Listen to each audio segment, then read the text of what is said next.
time na yun, doon na naisip yung mga recruitment. Kasi may panibagong tryout. Oo.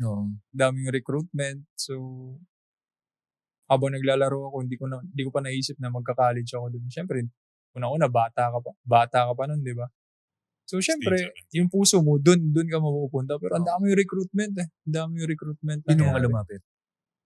Yung sa akin, meron may UE, mga ganun. Pero yung pinaka-agresibo talaga yung NU. NU talaga. NU talaga yung pinaka-agresibo ng time. So, syempre, as a bata, kung sino yung pinaka-may interest sa'yo, pati letran. Nag-ano din talaga yung letran sa akin na mag-stay. So, hindi mo naman alam yung decision, napunta ka sa NU. Doon ako napunta sa NU. So, napaganda rin naman. Napaganda yung sitwasyon. Oo nga, kasi kayo ang nagpa-champion sa NU for the longest time. 60 years yun. 60 years ba? Grabe, tagal na. Ang antay bago nagkaroon ng... Tapos kayo yun. So, ibang klase yung makakalimutan feeling ng ano nun. Kasi ang tagal inantay ng school.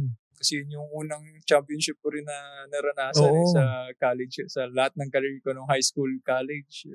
Yun yung panalo? Yun yung panalo. So twice the sweeter yung panalo na yun. Kasi ang tagal inantay ng school.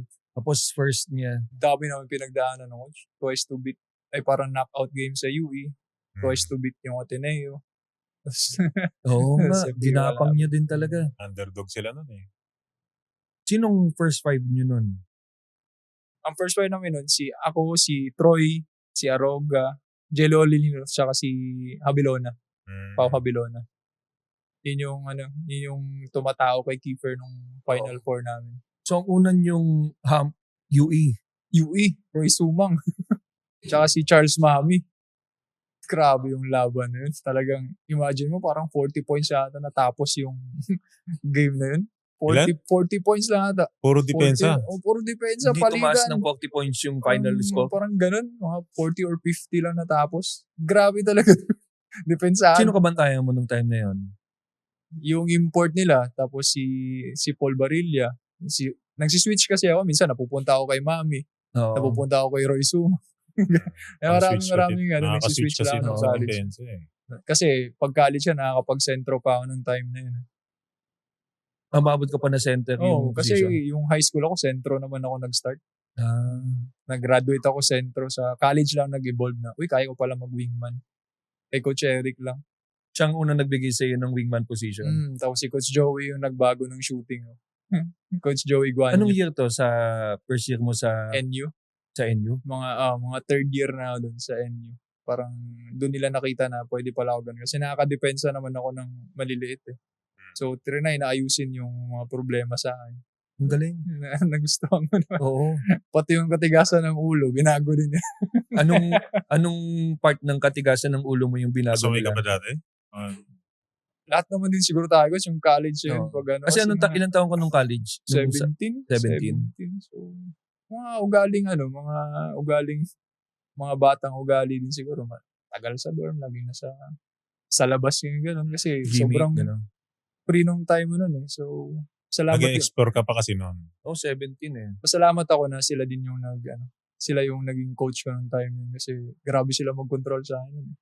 Tigas ng ulo ko sa kanila. Pag di nila ako gagamitin, magtatampo talaga ako nun. Kasi yung bata ka pa, parang feeling mo, yung high school ka kasi, ang taas nung mo nung high school eh, yung rank mo eh. Tapos pagdating sa college. So, dun mo na maintindihan na hindi pala puro ganun. So, yun. Masarap na experience mo yun. Napapaintindi sa'yo. Kasi pagdating mo ng pro, ang open na ng utak mo sa ganung bagay. Oo. Kaya sobrang pasalamat. Parang prepare ka nila sa kung ano yung magiging position mo sa pag pumasok ka sa pro. Kasi nung college ako, di ko naman iniisip na marunong pala ako dumipensa. First to second year ko, wala. Puro scoring lang yung iniisip ko. Ganun. Then pagdating ko ng third year, medyo nawawala na ako ng playing time sa kanila. Doon nila in-explain na kaya ko palang gawin. Ganun. Binago nila yung shooting ko, yung ganun. Pati yung thinking sa attitude. Yun.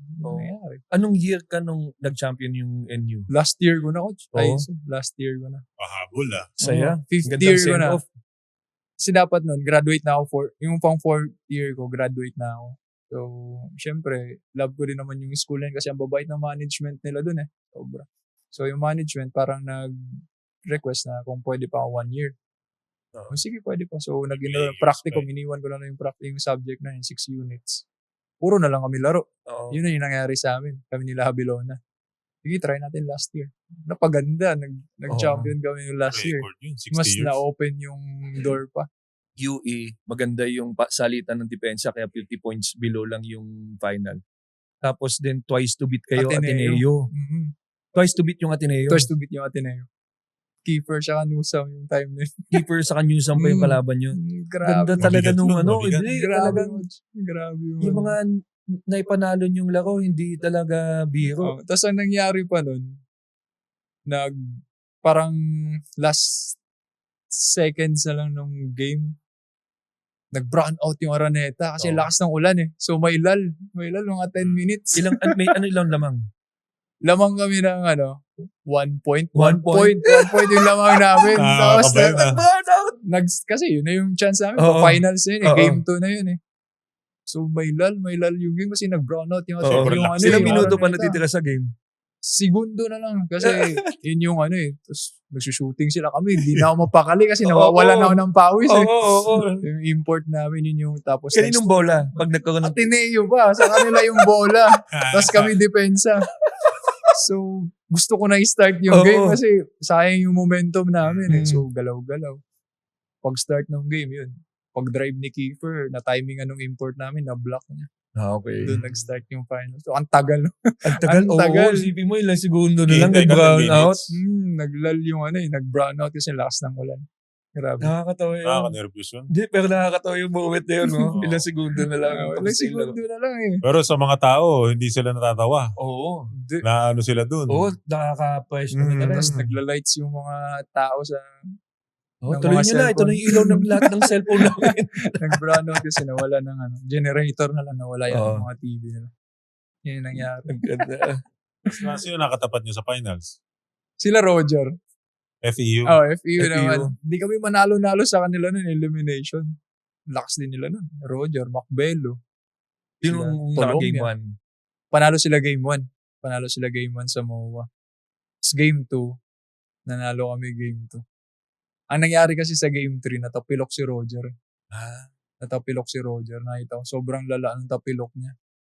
Tapos, si Carl Bryan tsaka yung import nila, parang nag-aaway na sila kasi parang may hindi sila mabantayan. So sabi namin, nag-aaway na yung dalawa. Tuloy-tuloy na. Sabi Papasrate na sila. sabi namin ni Jello tsaka ni Troy. Tuloy-tuloy na natin kasi nag-aaway na sila eh. Tapos nakalamang kami ng 16 sa kanila. Nahirapan Hindi na nakabalik. Hindi na nakabalik. Tapos si Roger, hirap talaga si Roger. Kasi Pinilit pa rin niya maglaro. early game pa nun eh. Parang second quarter ata siya na full twist talaga. Grabe, nilaro pa rin yan, no? Hindi laro pa rin niya pero sobrang hirap na. Hirap na siya.